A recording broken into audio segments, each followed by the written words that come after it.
আসসালামু আলাইকুম প্রিয় দর্শক, অন্নমঞ্চের আলাপ চাইতে আপনাদের সকলকে আমন্ত্রণ জানাই। ভারত ও বাংলাদেশের 4096 কিলোমিটার দীর্ঘ সীমান্ত একসময় যা ছিল বন্ধুত্বের মেলবন্ধন, আজ তা পরিণত হয়েছে দক্ষিণ এশিয়ার সবচেয়ে বড় ভূ রাজনৈতিক উত্তেজনার কেন্দ্রে।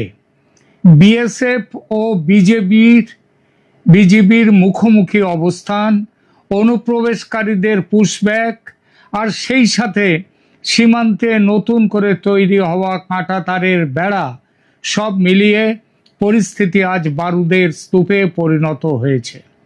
আজকের এই আলোচনায় আমরা খতিয়ে দেখব কেন দুই দেশের সীমান্ত আজ এক চরম সন্ধিক্ষণে দাঁড়িয়ে, কেন মনে হচ্ছে আমরা একটি অলিখিত কিন্তু নিশ্চিত যুদ্ধের দিকে এগিয়ে চলেছি। বর্তমান পরিস্থিতির মূলে রয়েছে পুশব্যাক বিতর্ক।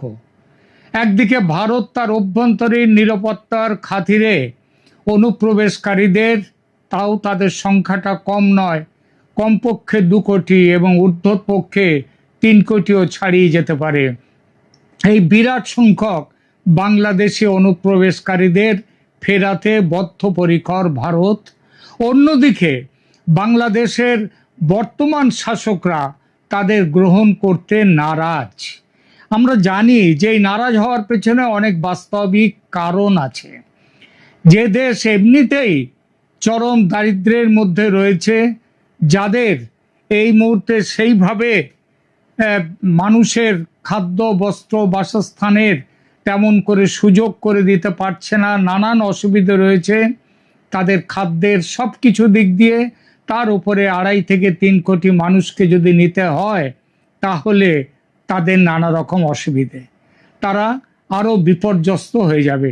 শুধু তো 3 কোটি মানুষের জন্যে কয়েকদিন আগে ভারতের পররাষ্ট্র দপ্তর থেকে বলেছে যে আজ থেকে 5 বছর আগে মানে শেখ হাসিনা তখন ছিলেন, তখন থেকে 2860 জন মানুষের একটা তালিকা বাংলাদেশের কাছে পাঠিয়ে দেয়া হয়েছে তাদেরকে গ্রহণ করবার জন্যে, নিয়ে যাওয়ার জন্যে।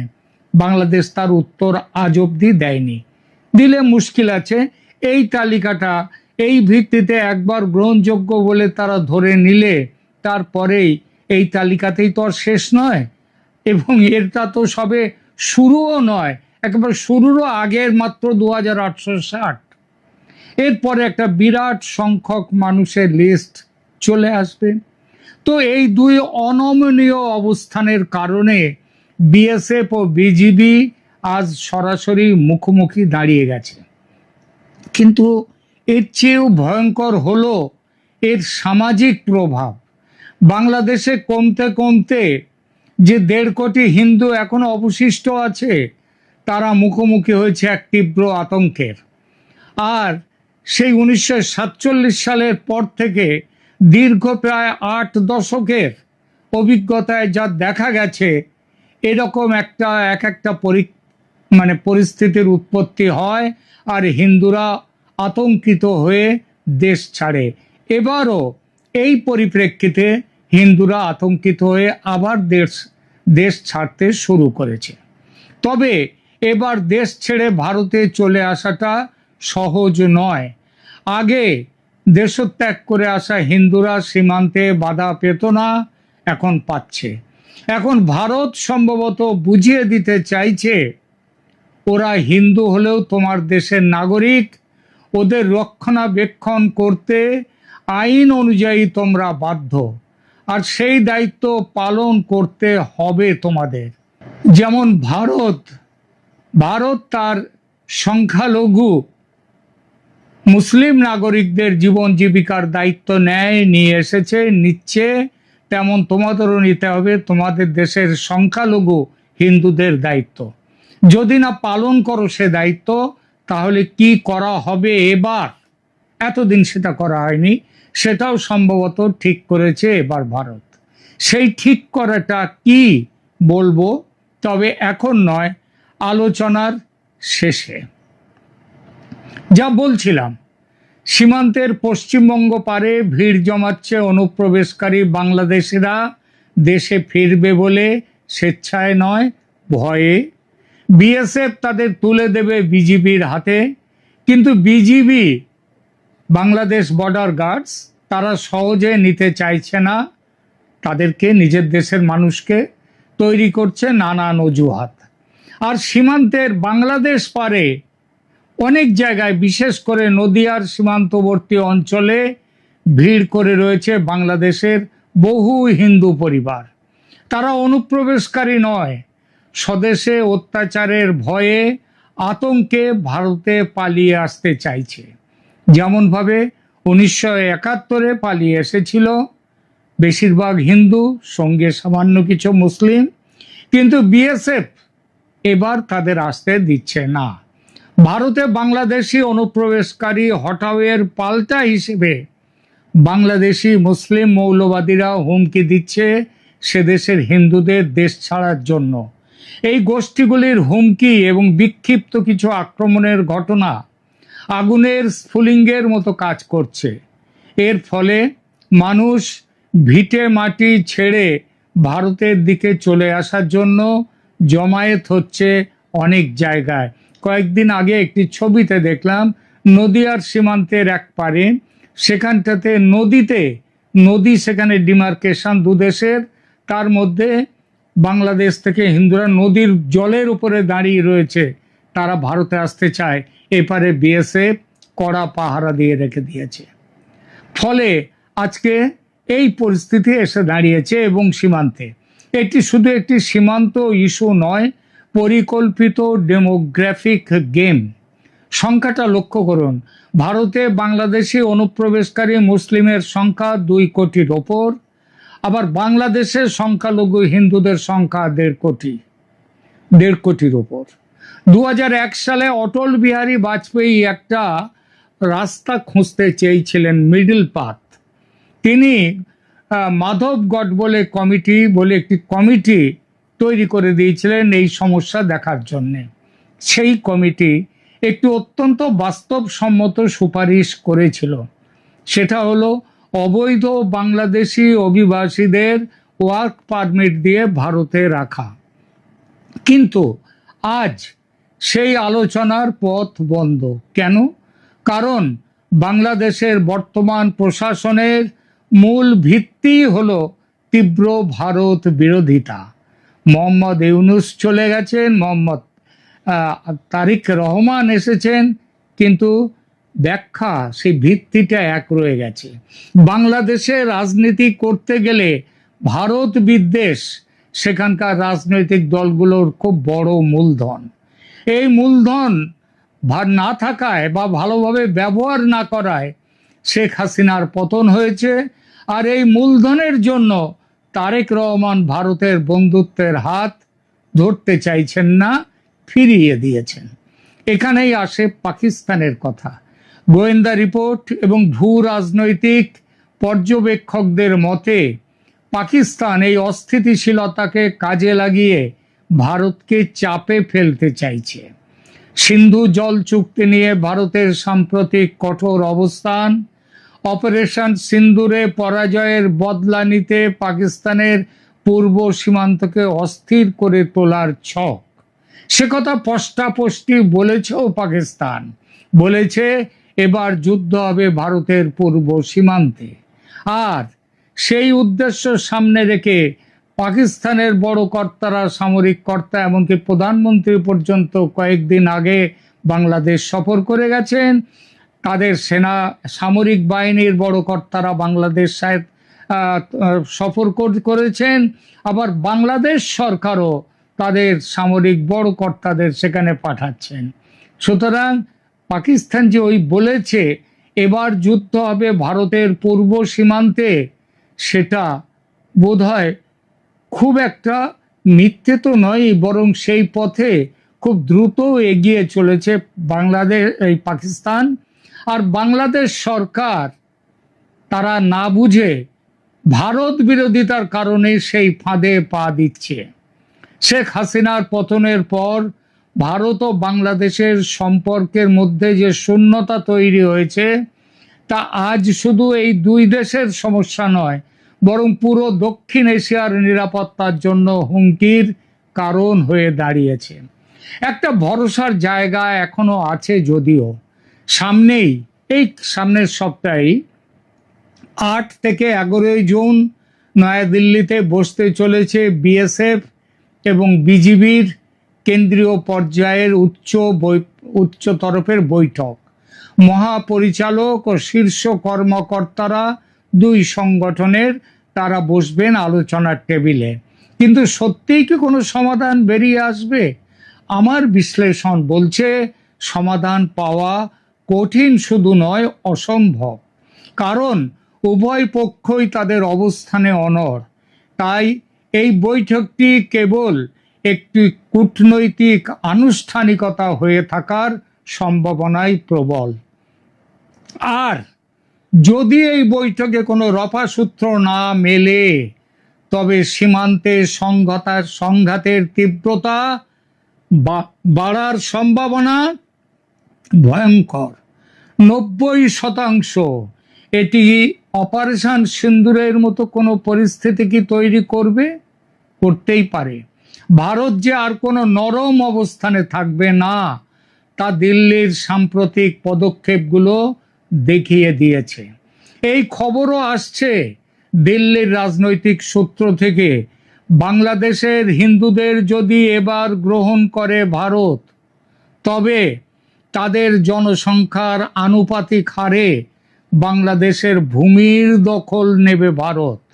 অর্থাৎ বাংলাদেশের 17 কোটি জনতার যদি 1.5 কোটি চলে আসে, তাহলে সেই পরিমাণ, ওই 1.5 কোটির পরিমাণের আনুপাতিক হারে বাংলাদেশের ভূমির দখল নেবে ভারত। এমন কথাও আসছে বর্তমানের সঙ্গে পুরনো বকেয়া হিসাবও মিটিয়ে নিতে এবার পারে ভারত। এছাড়া ভারত সরকার এখন তার উত্তর পূর্বাঞ্চলীয় নিরাপত্তা এবং ভারতের অখণ্ডতা রক্ষায় জিরো টলারেন্স নীতিতে অটল।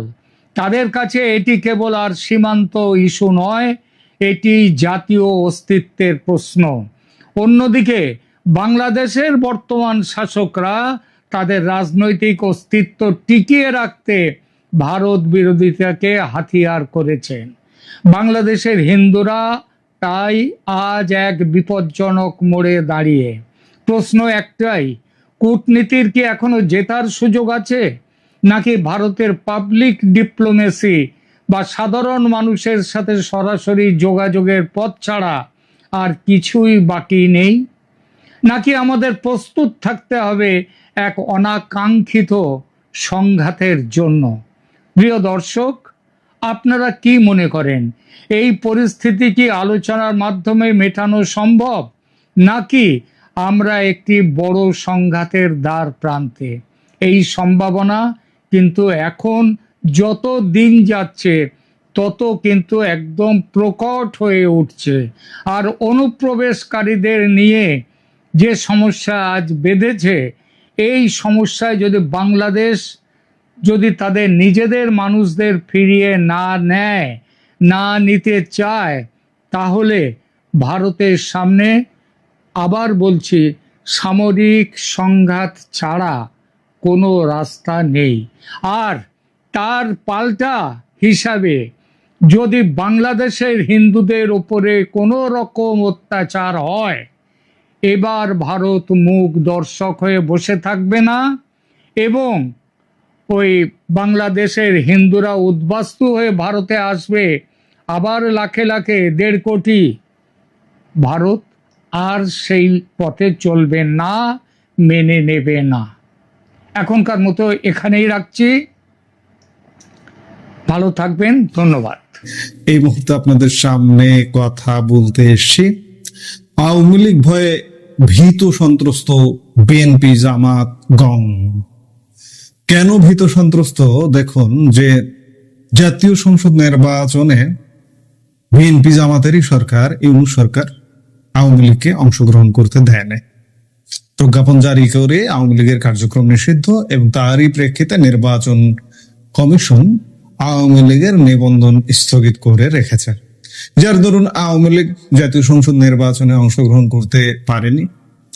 এরপরে বিশেষ করে বিএনপি সরকার ক্ষমতায় আসার পরে ইউনূসের আমলে তাও আওয়ামী লীগ পেশাজীবী সংগঠনগুলোতে অংশগ্রহণ করতে পেরেছে, আইনজীবী সমিতির নির্বাচন এবং অন্যান্য বিভিন্ন পেশাজীবী। কিন্তু বিএনপি ক্ষমতায় এসে আরো কি করেছে দেখুন, প্রেস্টিজিয়াস কিছু বারের নির্বাচন হয়েছে, ঢাকা বার, সুপ্রিম কোর্ট আইনজীবী সমিতি, চট্টগ্রাম বার। এই বারগুলোতে আওয়ামীপন্থী আইনজীবীদের অংশগ্রহণ একদম যে কোনো ভাবে অংশগ্রহণ করতে দেওয়া হয়নি, তাদের মনোনয়নপত্র বাতিল করে দেওয়া হয়েছে। এখন তারা শুরু করেছে কি, যে আগামী অল্প কিছুদিনের মধ্যে এই সরকার স্থানীয় সরকার নির্বাচনের পরিকল্পনা করছে। কারণ স্থানীয় সরকারের নির্বাচন করতেই হবে, উপায় নেই। কারণ স্থানীয় সরকার বডি পুরো খালি। আওয়ামী লীগ সরকার পতনের পরে সাথে সাথে ইউনূস সরকার প্রজ্ঞাপন জারি করে স্থানীয় সরকারের যত প্রতিনিধি ছিল, সেটি সিটি কর্পোরেশন থেকে শুরু করে পৌরসভা, উপজেলা, ইউনিয়ন পরিষদ সব কলমের খোঁচায় বাতিল করে দিয়েছে। প্রায় 2 বছর যাবত, 2 বছর হতে চলল, আর 2 মাসের মধ্যে 2 বছর হয়ে যাবে। 2 বছর যাবত স্থানীয় সরকারের যে পরিষদ, সেই পরিষদ ফাঁকা রয়েছে, প্রশাসক নিয়োগ করা হয়েছে কোথাও কোথাও। স্বাভাবিকভাবে স্থানীয় সরকার নির্বাচনটি হতেই হবে আগামী কয়েক মাসের মধ্যে, না হলে ইতিমধ্যে স্থানীয় সরকার ব্যবস্থা ভেঙে পড়ার উপক্রম, আরো ভেঙে পড়বে। এখন স্থানীয় সরকার নির্বাচনের আয়োজনের যখন প্রস্তুতি নিচ্ছে নির্বাচন কমিশন, তখন নির্বাচন কমিশন বা ইসি সচিবালয় একটি নতুন প্রস্তাব আনতে যাচ্ছে বা এনেছে। আপনারা আজকের পত্রপত্রিকায় নিশ্চয়ই এটি দেখেছেন। স্থানীয় সরকার নির্বাচনেও আওয়ামী লীগ নেতাকর্মীদের প্রার্থী হওয়ার পদ বন্ধ হচ্ছে, এমনটাই খবরে প্রকাশ। তথাকথিত নিষিদ্ধ ঘোষিত বা কার্যক্রম নিষিদ্ধ থাকা কোন রাজনৈতিক দল বা সংগঠনের নেতাকর্মীরা যাতে নির্বাচনে অংশ নিতে না পারেন, সেজন্য নির্বাচন আচরণ বিধি মালাগুলোতে নতুন বিধি যুক্ত করার উদ্যোগ নেওয়া হয়েছে। প্রস্তাবিত নতুন বিধি অনুযায়ী স্থানীয় সরকারের যে কোনো নির্বাচনে অংশ নিতে হলে সম্ভাব্য প্রার্থীদের একটি বিশেষ অঙ্গীকারনামায় স্বাক্ষর করতে হবে। ইসির তৈরি করা এই অঙ্গীকারনামায় উল্লেখ থাকবে যে প্রার্থীর নিষিদ্ধ বা নিষেধাজ্ঞার আওতাধীন কোনো রাজনৈতিক দল বা সংগঠনের সঙ্গে কোনো ধরনের সম্পৃক্ততা নেই। সংশ্লিষ্ট সূত্রে জানা গেছে, এই অঙ্গীকারনামায় কোনো প্রার্থী ভুল বা মিথ্যা তথ্য দিলে তার বিরুদ্ধে আইনগত ব্যবস্থা নেওয়ার সুযোগ থাকবে ইসির হাতে। যেহেতু সন্ত্রাস বিরোধী আইনের আওতায় আওয়ামী লীগের কার্যক্রম ইতিমধ্যে নিষিদ্ধ করা হয়েছে, তাই এই নতুন বিধি কার্যকর হলে দলটির কোনো পদধারী নেতা বা কর্মী স্থানীয় সরকার নির্বাচনে প্রার্থী হতে পারবেন না। বাহ! অর্থাৎ সংসদ নির্বাচনে আওয়ামী লীগকে অংশ নিতে দেওয়া হলো না। নতুন নির্বাচনের পর বিএনপি সরকার যে ক্ষমতায় এসছে, ক্ষমতায় আসবার পরে আওয়ামী লীগ পেশাজীবী সংগঠনগুলো নির্বাচনে অংশ নিতে যায়, সেখানেও অংশ নিতে দেওয়া হয় না। কয়েকটি বড় নির্বাচন আওয়ামী লীগবিহীন একতরফা ভাবে বিএনপি সব বডিগুলো দখল করেছে। এখন স্থানীয় সরকারেও সেই দখলদারিত্ব কায়েম করতে চাইছে। আহা, কি চমৎকার, কি মজা! মজাটা বের হবে। আমি বারবার বলছি, কয়েকদিন ধরে বিভিন্ন ভিডিওতে আমি বলছি যে বিএনপির আসলেই মজা বের হবে। বিএনপি ক্ষমতায় টিকে আছে কিভাবে? পেছনের দরজা দিয়ে একতরফা নির্বাচনে ক্ষমতায় এসে ক্ষমতায় টিকে আছে সেনাবাহিনী দিয়ে। পুলিশও ইতিমধ্যে বিগড়ে গেছে। পুলিশ শুধু সুযোগের অপেক্ষায় আছে, যে একটা সুযোগ দরকার, সুযোগ চাই, মানুষ হব, সুযোগ পেলে দেখিয়ে দেবে পুলিশ। আর্মি আছে, আর্মিও আন্তর্জাতিক সমীকরণের কারণে যে কোনো সময় ঘুরে যাবে। বিএনপি আসলে অ্যাবনর্মাল ক্ষমতা ভোগ করছে, আর এই অ্যাবনর্মাল ক্ষমতা ভোগ করে মুইকুই হুনুরে ভাব নিয়ে আওয়ামী লীগকে পদে পদে নির্বাচনে অংশগ্রহণ করতে দেওয়া হচ্ছে না। আহারে ভাই, কি মজা একা একা দরজা বন্ধ করে খেতে, কি মজা! কিন্তু এই দরজা বন্ধ করে খাওয়া যে মজা না, টের পাবেন। প্রায় 2 বছর হতে চলছে আওয়ামী লীগ আজকে 2 বছর পরে এসে কি বলবেন আপনি যে আওয়ামী লীগ ধ্বংস হয়ে গেছে? আপনি 2024-এর অগাস্ট মাসে অনেকে বলতেন, সেপ্টেম্বর মাসে অনেকে বলতেন আওয়ামী লীগ আগামী 50 বছরে ফিরতে পারবে না। বাহ, সেই কথাগুলা এখন যারা বলতেন, এখন দেখুন তো কি অবস্থা। আওয়ামী লীগ কিভাবে ফিরে এসছে। নির্বাচনে অংশগ্রহণ করতে দিয়ে দেখুন, নির্বাচনে ভূমিধস বিজয়, এমনকি স্থানীয় সরকার নির্বাচনেও বেশিরভাগ স্থানীয় বডিতে আওয়ামী লীগ বিজয়ী হবে।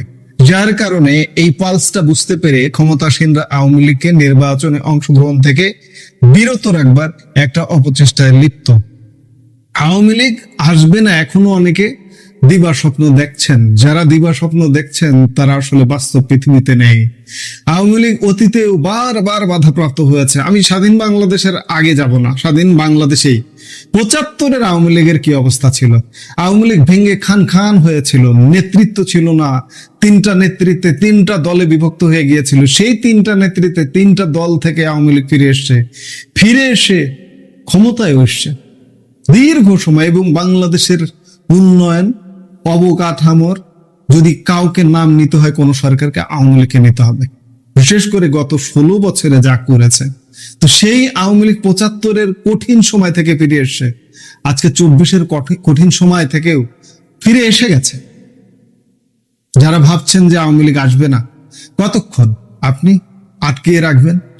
যে কোনো দেশের একটি দল বা একটি কনসেপ্ট ফিরে আসতে জনমত একটা বিরাট ভূমিকা পালন করে। আমি বারবার একটা কথা বলি, ডিপ স্টেট বলুন বা অন্যান্য যে পাওয়ার গুলো বলুন, সেনা বাহিনী বলুন বা যাই বলুন না কেন, এরা কিন্তু জনমতের বিরুদ্ধে যায় না। জনমত তৈরি হচ্ছে, দিনকে দিন তৈরি হচ্ছে। এই জনমত যখন তৈরি হচ্ছে, আওয়ামী লীগের আসার পথও সুগম হচ্ছে। আমি বারবার বলছি যে ভাই, আওয়ামী লীগ পতনের পর বিএনপি জামাত আপনারা আওয়ামী লীগের উপর যে অন্যায় অত্যাচার করেছেন, এর তো বদলা আপনাদের পেতে হবে। আপনি দেখবেন না, দেখেও না দেখার ভান করে থাকবেন, তা কিন্তু হবে না। বদলা আপনার ভাগ্যে। আমি বারবার বলছি, আজকেই আর একটা ভিডিওতে বলেছি, গতকালকে বলেছি, আপনার কপালে বদলা নিশ্চিত। যে ধ্বংসযজ্ঞ চালিয়েছেন, যে ধ্বংসযজ্ঞ এখনো চালাচ্ছেন, এর বদলা কিন্তু আপনাদের পেতেই হবে। আপনাদের কি পরিণতি হবে সেটি এখনই ভাবলে আসলে গা শিউরে ওঠে। আমরা চাই না কোনো সহিংসতা, কিন্তু সহিংসতার জবাব তো সহিংসতাই দেবে। বাংলাদেশের ইতিহাসে যে ম্যাসাকার ঘটেছে, আপনারা যা ঘটিয়েছেন তা 55 বছরের ইতিহাসে ঘটেনি। আপনারা মনে করছেন যে আমাদের এই অবস্থা হবে না, আমরা ক্ষমতার বাইরে কখনো যাব না। আওয়ামী লীগ এমনটা ভেবেছিল? 16 বছর দীর্ঘদিন ক্ষমতায় থাকতে থাকতে একটা পর্যায়ে ভেবেছিল যে আমরা আজীবন ক্ষমতায় থাকবো, 41 সাল পর্যন্ত ক্ষমতায় থাকবো। 24-এর 5 আগস্টের 1 মাস আগেও আমরা সাধারণ মানুষকে কল্পনাও করতে পারিনি যে আওয়ামী লীগকে ফেলবে, করবেটাকে, সেই শক্তিটা তো নেই। বিএনপি একটা ভঙ্গুর দল, ঈদের পরের আন্দোলন নিয়ে সারা জীবন থেকেছে।